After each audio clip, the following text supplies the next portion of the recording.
Now I get to my favorite part of the entire night. I hold that for last. What to me personally makes the Fatiha miraculous?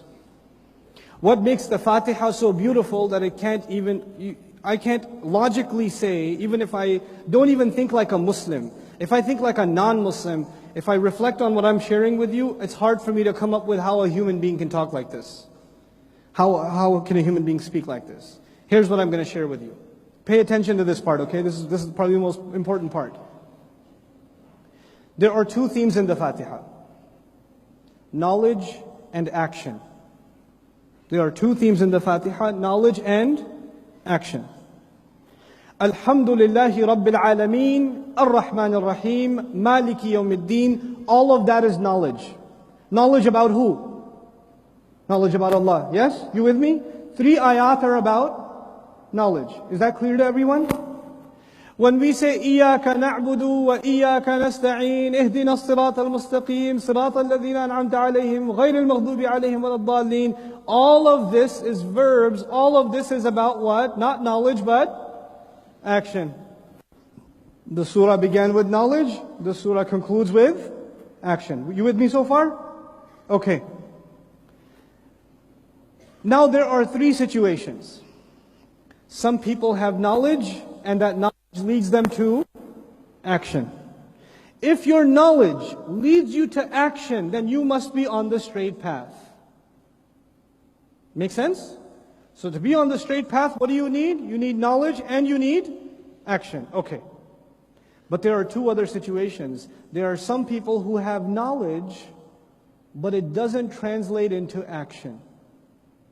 And there are other people who have action, but it's not based on correct knowledge. Now, if you have knowledge, but you don't act, which category in the Fatiha? Which category? Al-Maghdubi alayhim. They have knowledge, but they don't have the corresponding action. If you have action, well-intended, but it's based on incorrect information, then you have action without knowledge. Which category is that? Ad-Dallin. The surah begins knowledge, then talks about action and knowledge together. Then it talks about knowledge without action. Then it talks about action without knowledge. It's perfectly symmetrical. It balances both of those themes perfectly. Let's go back again. The surah begins. Now, how do you talk like that, by the way? Who talks like this? SubhanAllah. And the Quran just spoken. It's just spoken. And it wasn't like it was repeated, like let me say it another way now, because that might sound better. There's no editorial process. Now look at it from a linguistics perspective. And I know you're not students of linguistics. Probably most of you are not. So I have to make this simple for you to understand. But this is one of the most incredible things about the Fatiha. One of the most incredible things. The Fatiha, or in the Arabic language, has 2 kinds of sentences. They have verb-based sentences and they have noun-based sentences. Now today I talked to you about verbs and nouns. Which one is permanent? Nouns. Which one is temporary? Verbs, yes? So the Arabs have 2 kinds of sentences. Verb-based and noun-based. Jumla ismiya, jumla fi'liya. That's what they call it. Okay? Now when the verb-based sentences are used, the context is typically temporary. When the noun-based sentence is used, the context is typically, or the ideas are typically what? Permanent. It's just a rhetorical thing. Okay? Now, I want you to keep that in the back of your mind. Noun-based sentences describe permanence. Verb-based sentences describe temporary. That's the linguistic function of them. Okay. Now, Fatiha can be divided into 3 parts. First I said there are 2 themes. What are the 2 themes? Knowledge and action. Now we're going to divide it into 3 parts.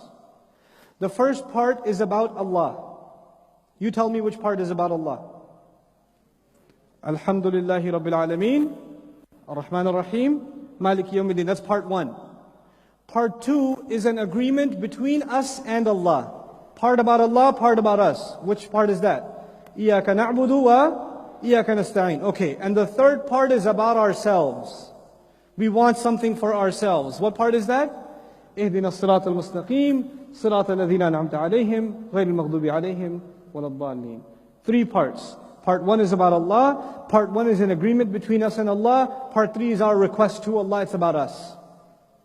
What's incredible from a linguistics perspective is that part 1 is, linguistically, it's noun sentences. It's a noun sentence. Now what do you know about noun sentences? It's talking about Allah, so it's only appropriate that noun sentences be used, because noun sentences are permanent and Allah is permanent. What was part 3 about? Part 3 is about who? Not part 2, part 3. Us. That's a verb-based sentence too. And verb-based sentences linguistically are what? Temporary, just like we ourselves are temporary. What's left?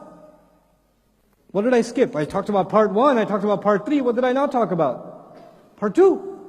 Now part 2 is incredible because they say the noun sentence begins with a noun and the verb sentence begins with a verb. That makes common sense, doesn't it?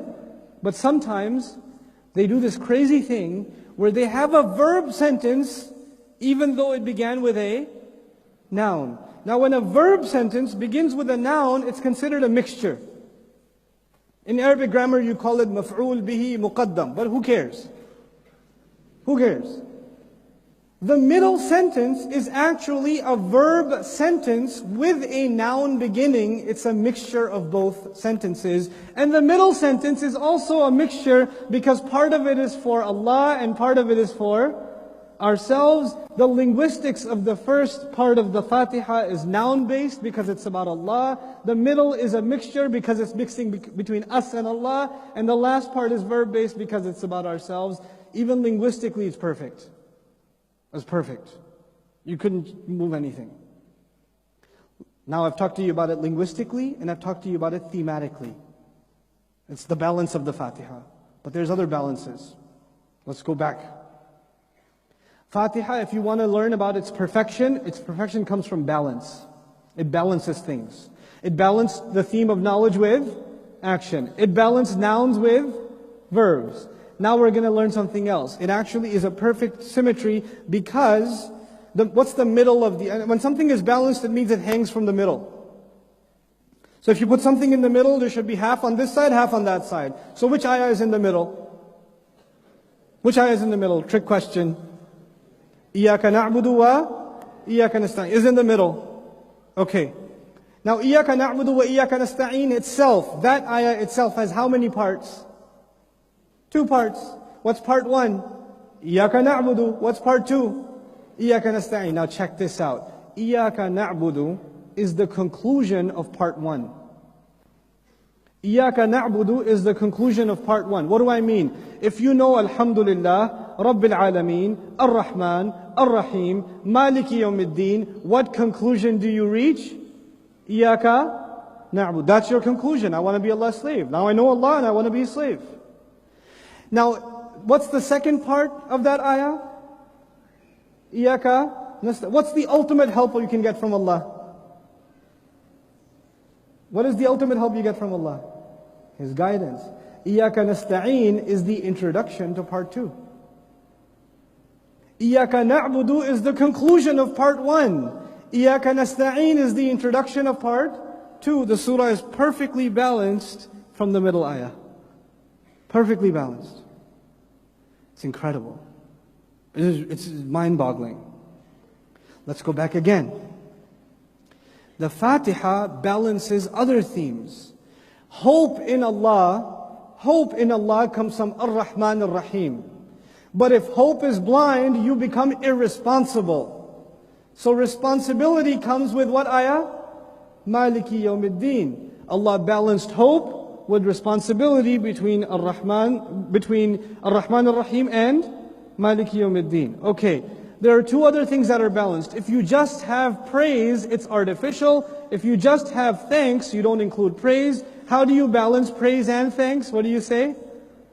Alhamdulillah. It balances between knowledge and action. By the end I told you, knowledge and action together, as-sirat al-mustaqim. Just knowledge, no action, al-maghdub alayhim. Just action, no knowledge, ad-dallin.